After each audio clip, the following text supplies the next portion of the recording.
Hello, good morning students. कैसे हैं आप सभी लोग? हम लोग केमिकल बॉन्डिंग से आगे चल चुके थे। कल कॉन्फ़िगरेशन किया था, जो कुछ स्टूडेंट्स को इलेक्ट्रॉनिक कॉन्फ़िगरेशन किया था। उसमें मैंने एक होमवर्क दिया था शायद आप लोगों को। 24 एटॉमिक नंबर 11 to 30 तक आपको क्या करना था, इलेक्ट्रॉनिक कॉन्फ़िगरेशन लिखना था। क्लियर?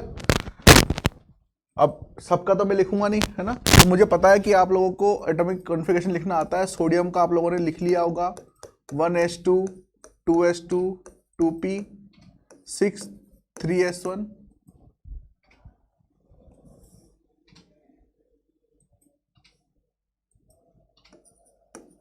3s1। मैग्नीशियम का यहाँ पर आ जाएगा आपके पास में 1s2 2s2 2p6 3s2। इसको मैं इस तरीके से लिख सकता हूँ, नियोन 3s2। कल बताया था मैंने आप लोगों को, ठीक है। क्योंकि नियोन यहाँ पर क्या है, एक नोबल गैस है। यहाँ तक का उसका इलेक्ट्रॉनिक कॉन्फ़िगरेशन रहता है। यहाँ पर वो पीरियड खत्म कर देता है सेकंड, तो हम लोग क्या कर सकते हैं, थर्ड पीरियड का इलेक्ट्रॉनिक कॉन्फ़िगरेशन 3s2। एल्यूमिनियम की अगर हम लोग बात करें तो नियोन हो जाएगा 3s2 हो जाएगा, और उसके बाद में क्या स्टार्ट हो जाएगा, यहाँ पर 3p स्टार्ट हो जाएगा।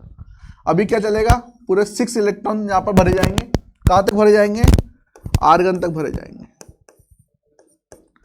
1s आर्गन तक इसमें कितने इलेक्ट्रॉन भरे जाएंगे, 6 इलेक्ट्रॉन भरे जाएंगे 18 तक। 3s2 3p6, ठीक है, 3s2 3p6। अब क्या होगा बेटा, यहाँ पर आ जाएगा पोटेशियम। पोटेशियम में इलेक्ट्रॉन किस में जाएंगे,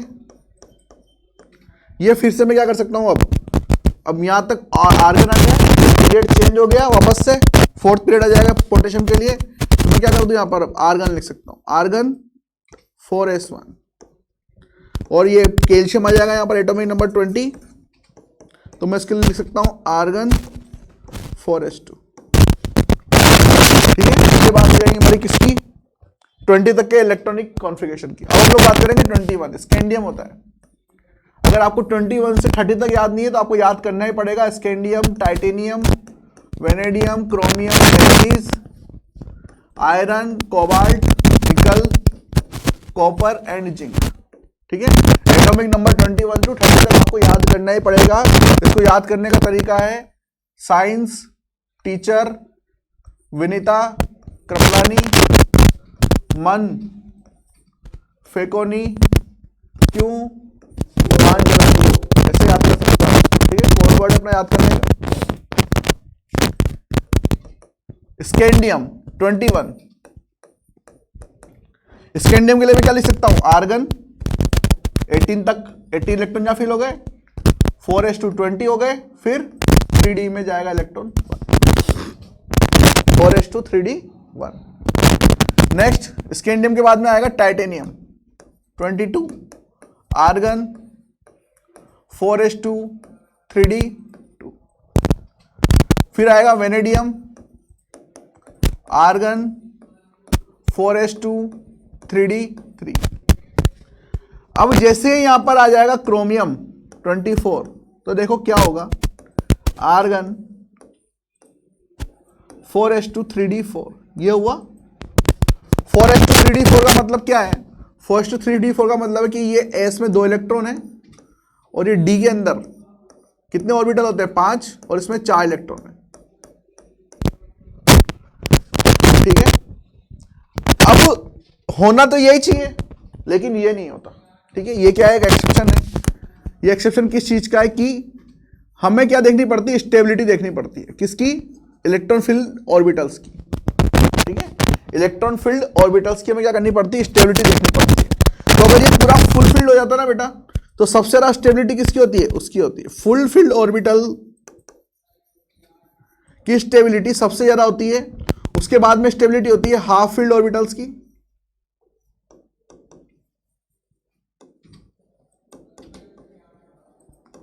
उसके बाद में स्टेबिलिटी होती है पार्शियली फील्ड ऑर्बिटल्स की।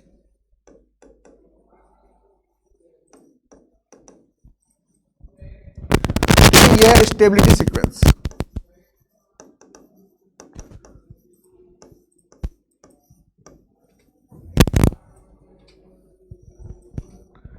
तो यहां पे क्या हो सकता है, यहां पे क्या हो, यहां पे ऐसा हो सकता है कि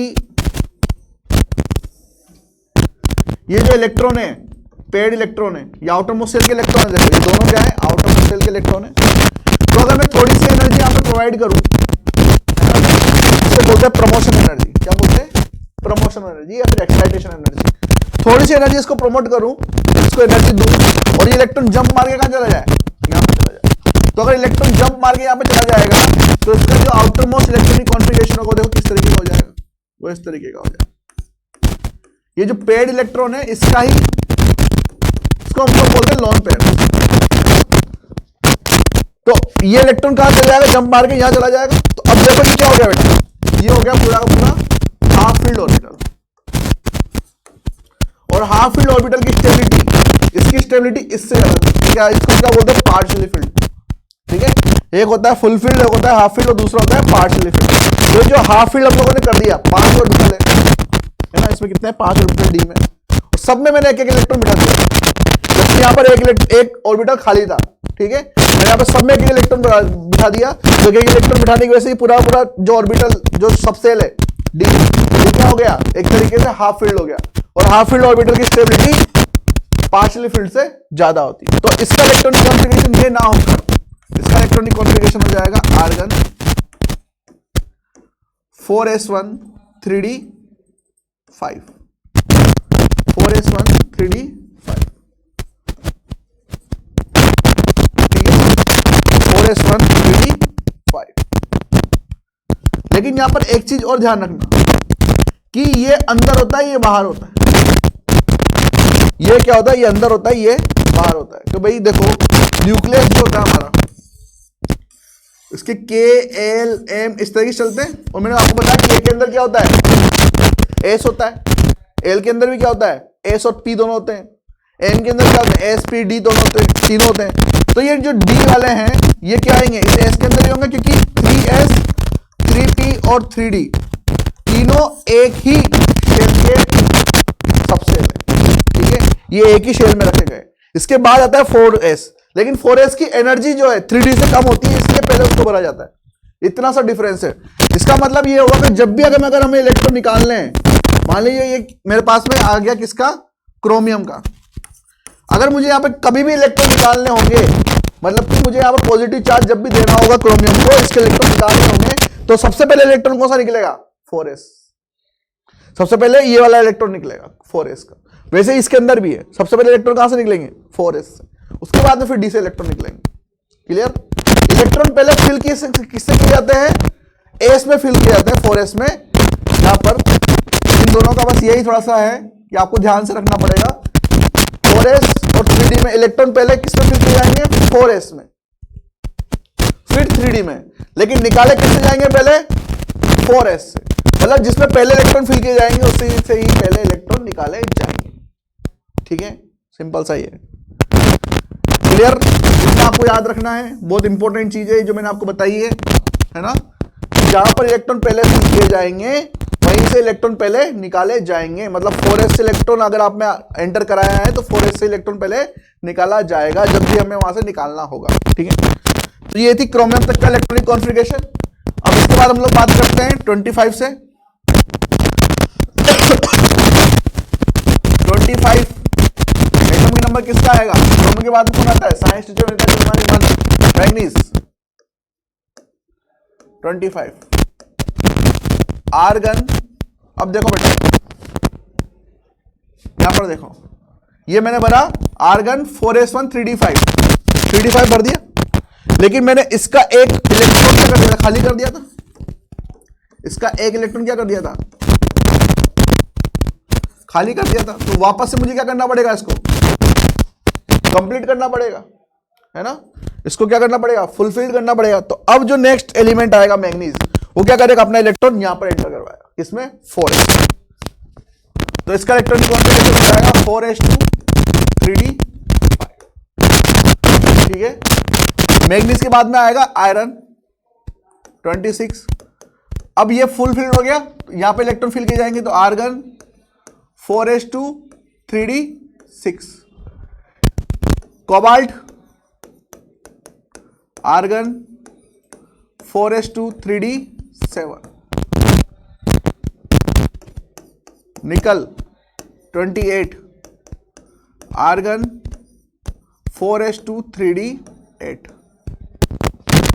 अब फिर से आएगा एक्सेप्शन कॉपर पे। कॉपर का एटॉमिक नंबर होता है 29, ये होता है argon 4s2 3d। Energy graph के अकॉर्डिंग यही होना चाहिए, एनर्जी सीक्वेंस के अकॉर्डिंग यही होना चाहिए 4s2 3d1। लेकिन यहां पर फिर से क्या आएगा, ये जो स्टार लगा रहा हूं उसका मतलब यहां पर क्या है, एक्सेप्शन। एक्सेप्शन कैसे कि यहां पर देखो ये 4s है, 4s में 2 इलेक्ट्रॉन है और 3d के अंदर 9 इलेक्ट्रॉन है, 9, 1 2 3 4 5 6 7 8 और 9। ठीक है, क्या मैं इस 3d को पूरा फुलफिल्ड कर सकता हूं? आप कर सकते हो, क्योंकि उसी के ही पास वाले, उसी के शेल में एक सबसेल है जिसमें 2 इलेक्ट्रॉन है ना। इजीली वो क्या कर सकते हैं, जंप मारकर यहां जा सकते हैं। कब जंप मारेंगे, जब उसी के शेल में जिसमें 3d रखा हुआ है और उसी के सबसेल में, उसी के पास में एक सबसेल है, क्योंकि ये भी सबसेल है, ये भी सबसेल, ठीक है। तो एक ही शेल के सबसेल में अगर कोई इलेक्ट्रॉन पेयर पड़ा हुआ है, ठीक है, तो क्या कर सकता है, वो जंप मार के दूसरे के पास जा सकता है और उसको क्या कर सकता है, फुलफिल्ड कर सकता है। हमें क्या करना है, आउटर मोस्ट शेल को फुलफिल्ड करना है। और फुलफिल्ड ऑर्बिटर की स्टेबिलिटी मैंने आपको बताई कि हाफ फील्ड से ज्यादा होती है और हाफ फील्ड की स्टेबिलिटी पार्शियली, ठीक है। तो यहां पर जो पार्शियली फील्ड ऑर्बिटल होगा उसकी स्टेबिलिटी कम होगी फुल फील्ड से। तो यहां पर फुल फील्ड कैसे कर सकते हैं हम लोग, ये इलेक्ट्रॉन जंप मार के यहां चला जाए, ये इलेक्ट्रॉन जंप मार के कब जाएगा, जब हम लोग इसको एक एनर्जी प्रोवाइड करेंगे और उस एनर्जी का नाम है प्रमोशन एनर्जी या फिर एक्साइटेशन एनर्जी। ये हो गया फुलफिल्ड, ठीक है। और ये क्या था, पार्शियली फिल्ड। तो इसकी स्टेबिलिटी इससे ज्यादा है, इसलिए कॉपर का इलेक्ट्रॉनिक कॉन्फ़िगरेशन क्या लिखा जाता है, argon 4s1 3d10, argon 4s1 3d10, argon 4s1 3d10। अब लास्ट आता है अपने पास में जिंक। Zinc atomic number 30। जो इलेक्ट्रॉन हम लोगों ने यहां से निकाला उसी को वापस क्या करना पड़ेगा, हमें पेयर करना पड़ेगा, ठीक है। 4s1 को वापस क्या करना पड़ेगा, हमें 4s2 में कवर करना पड़ेगा। तो ये जिंक जो है ये हो जाएगा आपके पास में आर्गन 4s2 3d10। आपको तो हमेशा सिर्फ इतना याद रखना है कि जहां पे इलेक्ट्रॉन हमने पहले फिल किया है वहीं से इलेक्ट्रॉन पहले निकालना है, क्योंकि निकालने की जो कैपेसिटी आएगी ना हमारी इस चैप्टर में बहुत फ्रीक्वेंटली आएगी, है ना। बहुत फ्रीक्वेंटली हमें यहां से इलेक्ट्रॉन्स निकालने पड़ेंगे क्योंकि ऐसे ऐसे क्वेश्चंस आएंगे, ठीक है। तो जिंक में वापस से इलेक्ट्रॉन फिल हो जाएगा, जो हम लोगों ने खाली किया था, एक्साइटेशन भेजा था, वापस इलेक्ट्रॉन 4s2 3। तो ये जो एटॉमिक नंबर लिख लिए हम लोगों ने 1 to 30 तक, ये आपको हमेशा याद रखने हैं। 2 एक्सेप्शन है यहाँ पर, एक कॉपर और एक क्रोमियम। बहुत फ्रिक्वेंटली क्वेश्चन पूछे जाते हैं ये क्रोमियम और कॉपर के, है ना, आपको याद रखें। क्लियर। अब इसके बाद हम लोग चलते हैं हमारा next topic, covalent bond. Clear.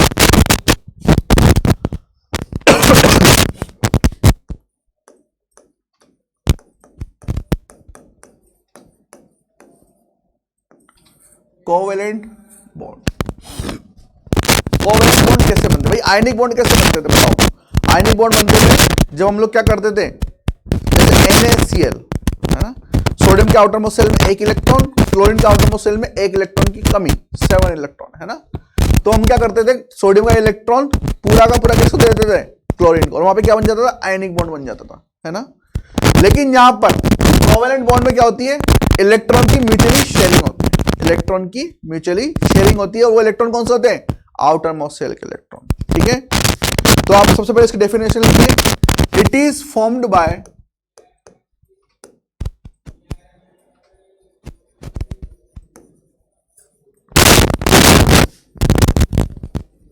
mutual sharing of outermost shell electrons between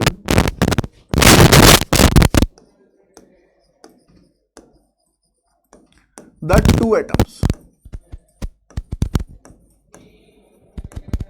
दो एटम्स के बीच में अगर आउटरमोस्ट शेल के इलेक्ट्रॉन है और वो म्यूचुअली शेयर कर रहे हैं दो एटम के बीच में, तो हम क्या करेंगे, it is formed by mutually sharing of outermost shell electron between the two atoms to complete, ऐसे भी लिखो, टू कंप्लीट देयर ऑक्टेट। ठीक है, और हाइड्रोजन यहां पर क्या रहेगा, एक्सेप्ट हाइड्रोजन। हाइड्रोजन क्या करता है, हाइड्रोजन डुप्लीकेट। तो दो एटम है, जैसे कि मान लीजिए मैंने हाइड्रोजन एटम ले लिया, एग्जांपल ले लो आप, मैंने हाइड्रोजन एटम ले लिया है ना, उसका एटॉमिक नंबर होता है 1, दूसरा हाइड्रोजन एटम ले लिया, उसका एटॉमिक नंबर भी है 1। तो हमें क्या करना है, इनके डुप्लेट कंप्लीट करना है। तो इनके डुप्लेट कंप्लीट करने के लिए क्या चाहिए, इलेक्ट्रॉन चाहिए। इसमें एक इलेक्ट्रॉन होता है और इसमें भी एक इलेक्ट्रॉन होता है। तो ये दोनों क्या करेंगे, अपने अपने इलेक्ट्रॉन किस में डालेंगे, शेयरिंग में डालेंगे, और इन दोनों के बीच में क्या बन जाएगा, एक बॉन्ड बन जाएगा, क्योंकि क्या करेंगे, इलेक्ट्रॉन शेयर करेंगे। इलेक्ट्रॉन शेयरिंग करने से यहाँ पे दोनों के बीच में क्या बन जाएगा, एक बॉन्ड बन जाएगा। मैं थोड़ा बड़ा दिखा देता हूं इसको, ये दोनों ने अपने अपने इलेक्ट्रॉन शेयर कर लिए, ठीक है, और यहां पर इन्होंने क्या कंप्लीट कर लिया, डुप्लेट कंप्लीट कर लिया, और इन दोनों के बीच में कौन सा बॉन्ड बन गया, सिंगल बॉन्ड बन गया। ठीक है, इसको हम लोग बोलते हैं सिंगल कोवेलेंट बॉन्ड।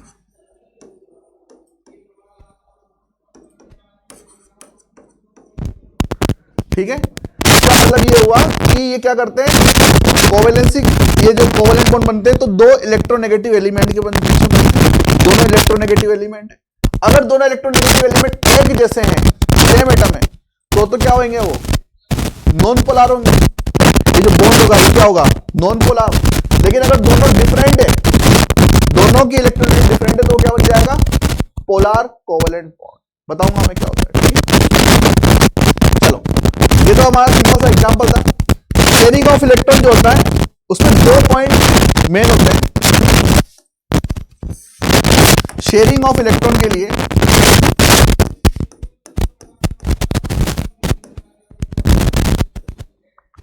दो पॉइंट बहुत इंपॉर्टेंट होते हैं। पहला, इलेक्ट्रॉन जो है वो डिफरेंट स्पिन में आना चाहिए।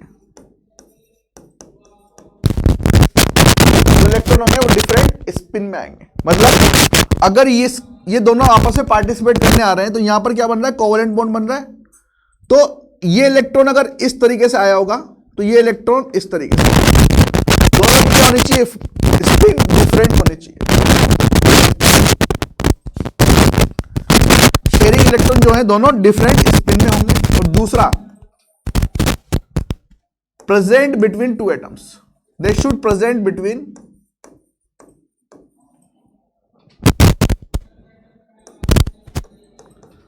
दो एटम के बीच में ही होने चाहिए, जैसे कि यहां पे मैंने दोनों एटम के बीच में डाले हैं।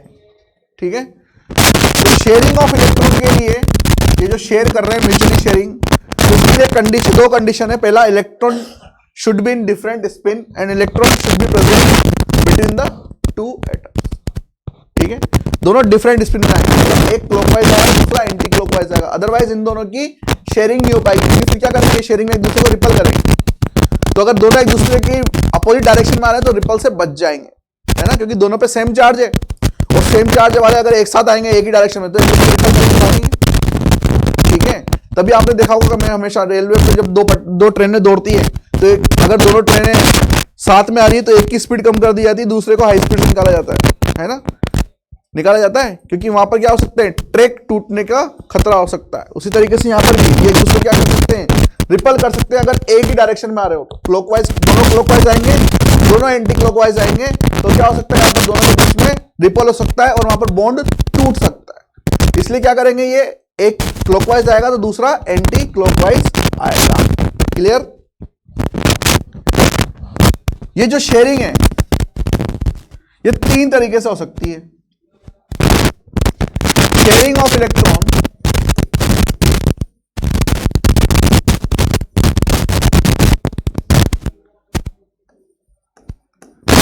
of 3 types.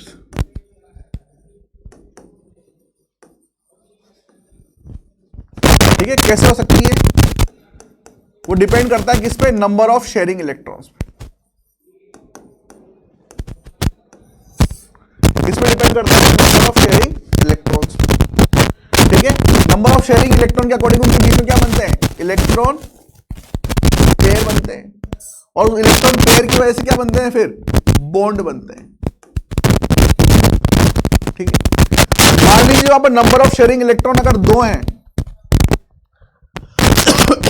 2 एटम आ रहे हैं, ठीक है, दोनों के बीच में नंबर ऑफ शेयरिंग इलेक्ट्रॉन जो रखे गए हैं दोनों के द्वारा वो 2 हैं, तो वहां पर एक इलेक्ट्रॉन पेयर बनेगा। ठीक है, और उसको हम लोग बोलेंगे सिंगल बॉन्ड। उसको हम लोग बोलेंगे सिंगल।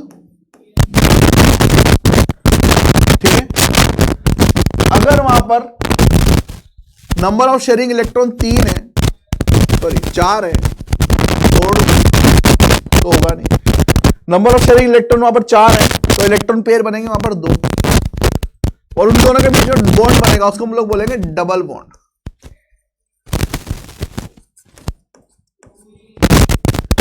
क्लियर? और अगर नंबर ऑफ शेयरिंग इलेक्ट्रॉन 6 हैं, 6 हैं, तो वहां पर 3 इलेक्ट्रॉन पेयर बनेंगे, और उन 3 इलेक्ट्रॉन पेयर के बीच में जो बॉन्ड होंगे वो होंगे ट्रिपल बॉन्ड। उस बॉन्ड को हम लोग बोलेंगे ट्रिपल बॉन्ड।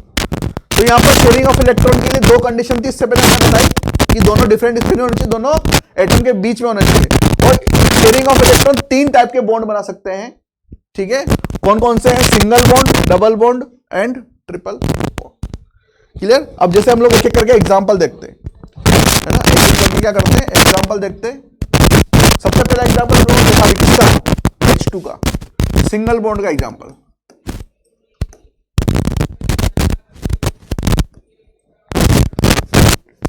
H2 देख लिया हम लोगों ने, दोनों के बीच में कौन सा बॉन्ड बनाई? सिंगल बॉन्ड बना कि नहीं बना? ठीक है, उसके बाद भी यहां पे आएगा डबल बॉन्ड। डबल बॉन्ड का एग्जांपल देखो,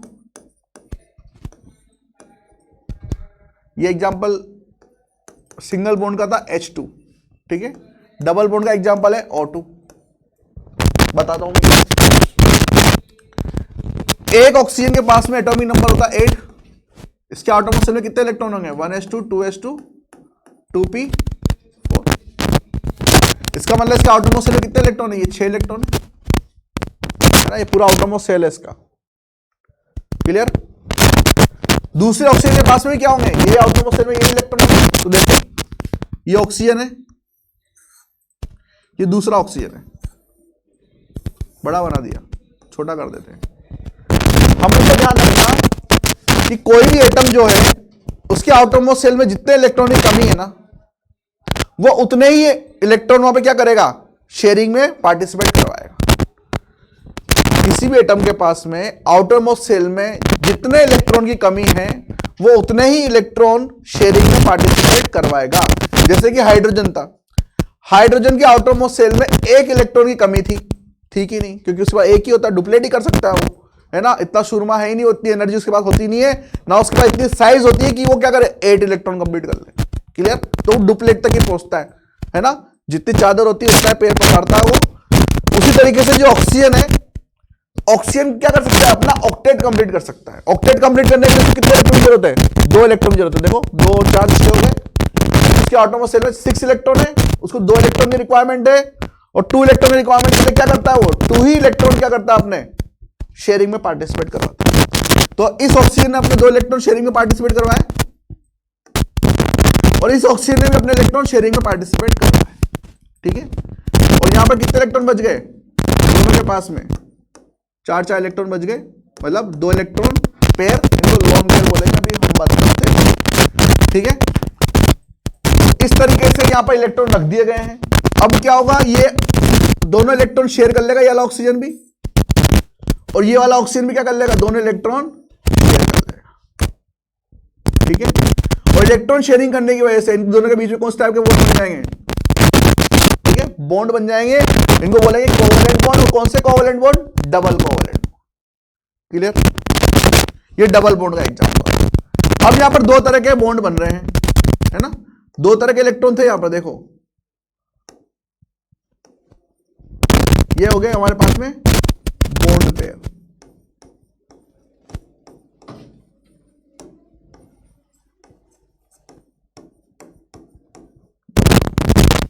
ठीक है, अब आपसे पूछा जाए कि ऑक्सीजन मॉलिक्यूल में कितने बॉन्ड पेयर इलेक्ट्रॉन है, तो 4 बॉन्ड पेयर इलेक्ट्रॉन है। कितने बॉन्ड पेयर इलेक्ट्रॉन है? 4 बॉन्ड पेयर। देखो 1 2 3 4। ठीक है, आपसे पूछा जाए यहां पर कि कितने लोन पेयर हैं, तो ये एक लोन पेयर ये रहा, दूसरा लोन पेयर ये रहा, तीसरा लोन पेयर ये रहा, चौथा लोन पेयर। तो ऑक्सीजन में लोन पेयर जो है वो है 4। O2 मॉलिक्यूल में, O2 मॉलिक्यूल में लोन पेयर जो है वो है 4, बॉन्ड पेयर जो है वो है 2। ठीक है, ये रहा बॉन्ड पेयर, एक ही रहा बॉन्ड। अगर आपसे पूछा जाए लोन पेयर इलेक्ट्रॉन कितने हैं, तो 8। आपसे पूछा जाए बॉन्ड पेयर इलेक्ट्रॉन कितने हैं, तो 4। क्लियर? अब ये बताओ कि जो लोन पेयर होते हैं उनकी डेफिनेशन क्या होगी?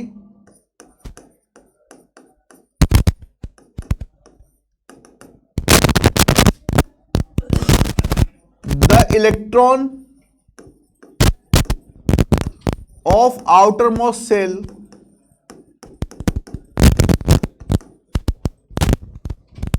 the electron of outermost cell which are not participated to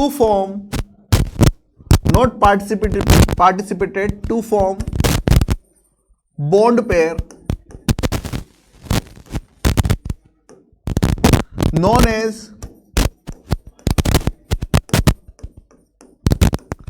lone pair electrons, and the pair known as lone pair. ठीक है, and those electron pair are known as lone pair. ठीक है, clear? और bond pair तो आपको पता ही होगा, जो शेयरिंग से बन गए वो बॉन्ड पेयर इलेक्ट्रॉन्स। तो ये थी O2 मॉलिक्यूल की बात, है ना। इसके बाद में हम लोग एक और देख लेते हैं, ट्रिपल बॉन्ड कैसे बनेगा। ट्रिपल बॉन्ड के लिए हमें देखना पड़ेगा एग्जांपल, और उसके लिए बहुत फेमस एग्जांपल है एक N2। ट्रिपल बॉन्ड के लिए एक बहुत फेमस एग्जांपल है नाइट्रोजन।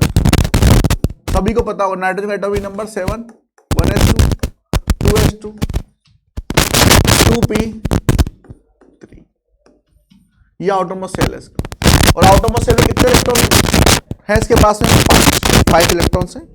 और ऑक्टेट कंप्लीट करने के लिए कितने इलेक्ट्रॉन की रिक्वायरमेंट है? 3। इसका मतलब ये क्या करेगा, अपने ही 3 इलेक्ट्रॉन क्या करेगा, शेयरिंग में डालेगा, ताकि वो कितने हो जाए, 6। ठीक है, जितने इलेक्ट्रॉन की कमी उतने ही इलेक्ट्रॉन क्या करेंगे, ये शेयरिंग में डालेंगे। तो यहां पर 2 नाइट्रोजन है, तो 2 नाइट्रोजन बना दो, ये नाइट्रोजन, एक ये नाइट्रोजन। क्लियर? इस नाइट्रोजन के आउटरमोस्ट सेल में 5 इलेक्ट्रॉन है, 3 क्या करेगा, ये शेयरिंग में डालेगा, और ये 2 इलेक्ट्रॉन इस तरीके से रख दिए। ये भी क्या करेगा, आपने 3 इलेक्ट्रॉन शेयरिंग में डालेगा और 2 इलेक्ट्रॉन इस तरीके से।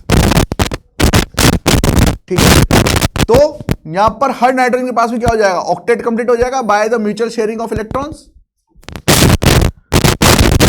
और इन दोनों के बीच में जो बॉन्ड बनेगा वो किस टाइप का बॉन्ड बन रहा है, देखो इन इलेक्ट्रॉन की वजह से ये यहां पर ट्रिपल बॉन्ड बन रहा है। कौन सा बॉन्ड बन रहा है, ट्रिपल बॉन्ड।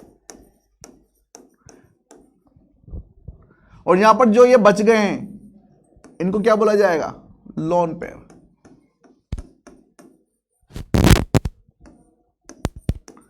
इसका मतलब N2 मॉलिक्यूल में हर नाइट्रोजन के पास में एक लोन पेयर है, एक लोन पेयर होता है। एक और एग्जांपल देखते हैं।